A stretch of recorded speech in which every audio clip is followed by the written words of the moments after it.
Well, this morning we, of course, are tracking Hurricane Milton. The storm is expected to make landfall on the west coast of Florida this Wednesday as a major hurricane. Right now, it is moving through the Gulf of Mexico, albeit slowly. Joining us right now, meteorologist Garner, to track this storm and let us know what we can expect. Brooks?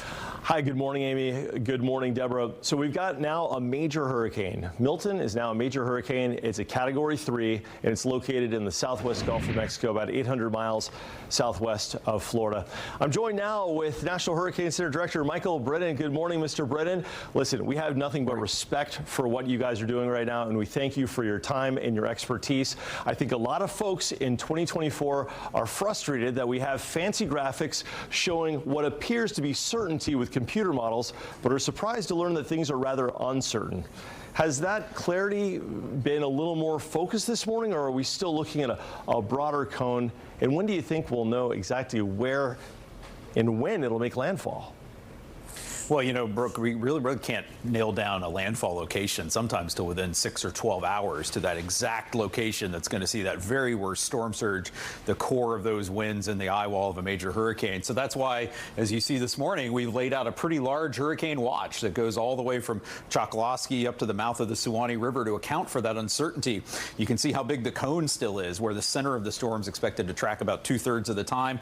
And we're going to start to get into a situation where, you know, a deviation just to the right of the track forecast could bring the center in much closer to, say, Port Charlotte, Cape Coral, or it could come in near the Tampa area, or even up to the north towards the Cedar Key area. So all these areas have to prepare as if they're going to get those very worst conditions, because we need people to prepare with that kind of lead time to get evacuated, take other preparedness actions. Yeah, that's a very good point. You know, we just got done with Hurricane Ian a couple of years ago, and it kind of looks like it's going to be a similar setup for us. We've talked extensively about impacts and potential in Tampa Bay and along the Gulf Coast. A lot of those folks are going to come and evacuate to the Orlando region. We've got also the possibility, it looks like, of high wind on the coastline of Flagler, Volusia, and Brevard counties as this thing makes its way offshore.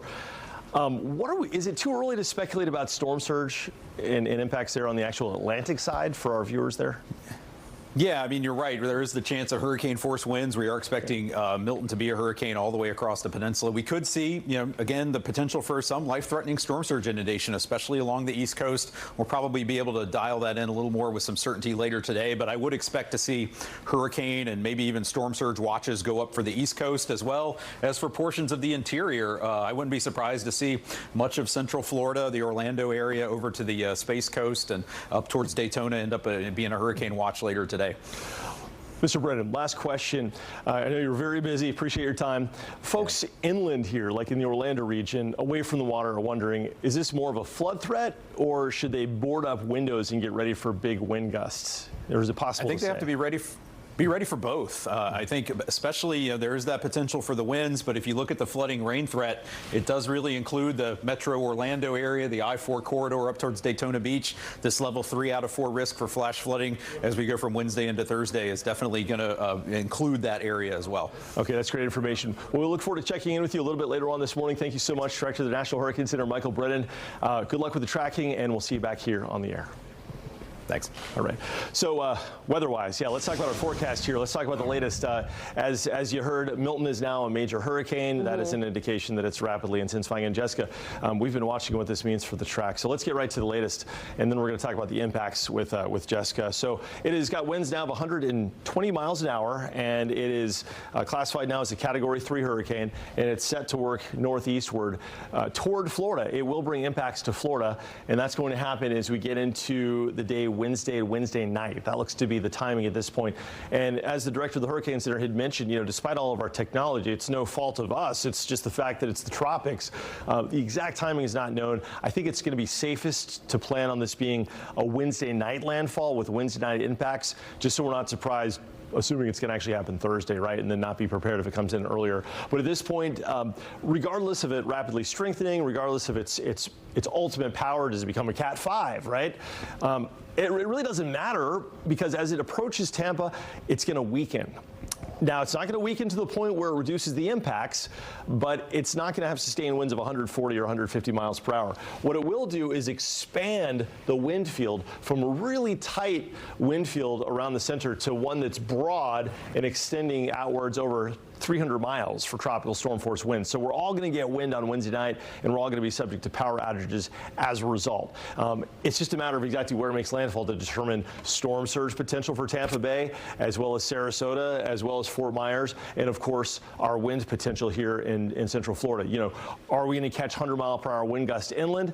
It's certainly a possibility, although the official forecast places this as a Category 1 hurricane, much like Ian was when it tracked through our area over Orlando Wednesday night. Rain is going to be heaviest north of the center of its circulation, but I want to really drill this home that it could make landfall as far north as Horseshoe Beach and Cedar Key, or as far south as Naples, and that would have obviously huge implications on the impacts. We just don't know yet, but we've been through this before, right? We know Florida hurricanes, we know the potential, and we also, I just want to remind, you know, a lot of folks are going to be evacuating to the Orlando area to find safety. So we're going to have impacts here, but it's not going to be as bad as it will be on the Gulf Coast. Regardless of where this tracks, spaghetti models bringing it to Tampa, you know, there are going to be losers in this as far as winners versus losers. You know, if it heads south toward Bradenton, Tampa will be spared from the major storm surge, but it's going to nail Anna Maria, Siesta Key Beach, all the way down to Fort Myers. Let's talk about the impacts here locally to Orlando for our viewers here in Central Florida, in our Orlando viewing area. Jessica with the latest. Yeah, Brooks, we do already have a flood watch in place until Thursday morning, and this is going to be due to that potential of very heavy rainfall. And this is going to be for essentially all of our counties, and we're talking about multiple inches of rainfall. So those forecast totals could be as high as around 14, 15 inches, especially you'll note closest to Daytona Beach into Palm Coast. So Volusia and Flagler counties, northern Brevard counties, looks like you guys are going to likely pick up the heaviest of the rainfall totals as far as those are concerned. And that's again going to be just what we're generally thinking right now with the current forecast track.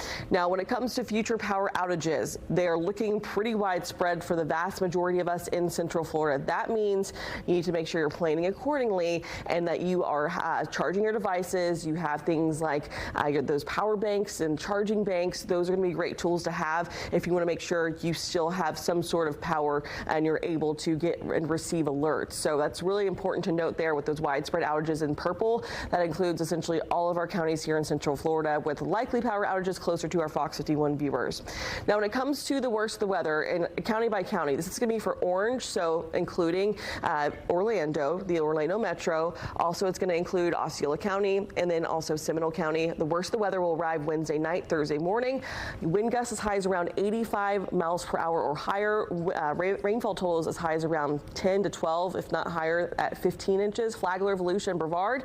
You guys will be expecting the worst of the weather to arrive Wednesday night and into early Thursday morning as well. Wind gusts in excess of 85 to 100 miles per hour will be possible, plus storm surge and beach erosion will be possible. Again, those heavy rainfall totals are going to especially be higher near the coastline there in coastal Brevard, Volusia, and Flagler counties. We will have much more coverage coming up after this short break. Don't go far.